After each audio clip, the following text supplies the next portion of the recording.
أعوذ بالله من الشيطان الرجيم. بسم الله الرحمن الرحيم.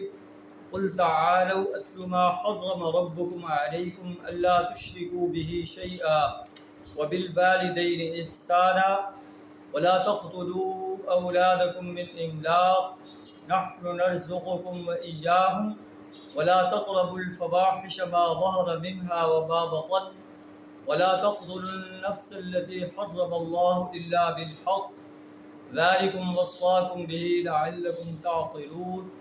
صدق اللہ العظیم. سورہ انعام آیت نمبر 151 آپ کے سامنے تلاوت کی ہے. اس آیت میں اور اس پورے رکوع میں اللہ تعالیٰ جو ہے سنہری ہدایات جو ہے وہ ارشاد فرما رہا ہے کہ کون سی چیزیں جو ہے انسانوں کے لیے حرام ہیں اور کون سی چیزیں جو ہیں وہ حلال ہیں. یہ اخلاق معاشرتی ہدایات ہیں جو اللہ تعالیٰ جو ہے انسانیت کو دے رہا ہے اور اہل ایمان کو دے رہا ہے. آیت کا آغاز ان الفاظ سے ہو رہا ہے کہ قل اے نبی صلی اللہ علیہ وسلم آپ فرما دیجیے تعالو او اتلو ما حرم ربکم علیکم، میں تم پر تلاوت کرتا ہوں کہ تمہارے رب نے تم پر کیا حرام کیا ہے. اللہ تشرکوا بہ شیئا، اللہ کے ساتھ کسی کو شریک نہ ٹھہراؤ، اللہ کے علاوہ کسی کی پرستش نہ کرو، کسی کی اطاعت نہ کرو، کسی کی بندگی اور غلامی نہ اختیار کرو. وبالوالدین احسانا، والدین کے ساتھ احسان کا سلوک کرو.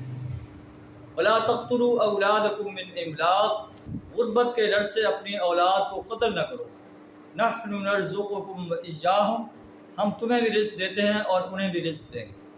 ولا تقربوا الفواحش ما ظهر منها وما بطن، بے حیائی کے کاموں کو چاہے وہ علانیہ ہوں یا پوشیدہ ہوں ان کے قریب نہ جاؤ. ولا تقتلوا النفس التي حرم اللہ، اس جان کو قتل نہ کرو جسے اللہ نے حرام قرار دیا ہے. الا بالحق، مگر حق کے ساتھ. کسی نے کسی انسان کو قتل کیا ہے تو اس کے بدلے میں وہ قتل کیا جائے. ذالکم وصاکم بہ لعلکم تعقلون، اللہ تمہیں یہ وصیت کر رہا ہے تاکہ تم عقل سے کام لو اور ان غلط کاموں سے باز آ جاؤ.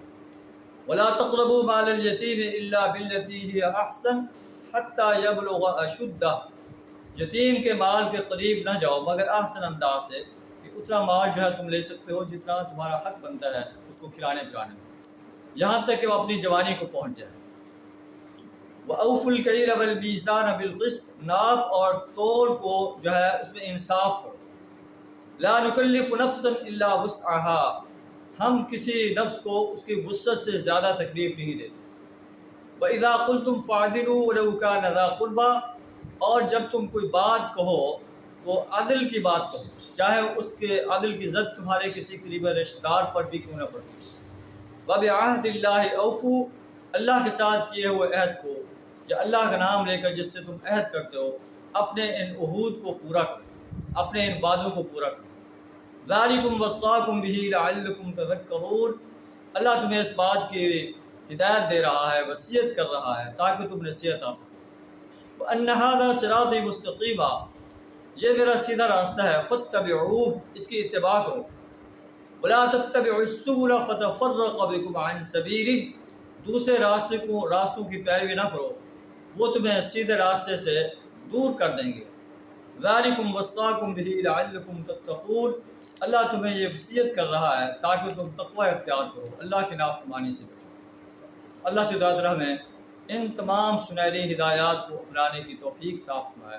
وآخر دعوانا الحمد للہ رب العالمین.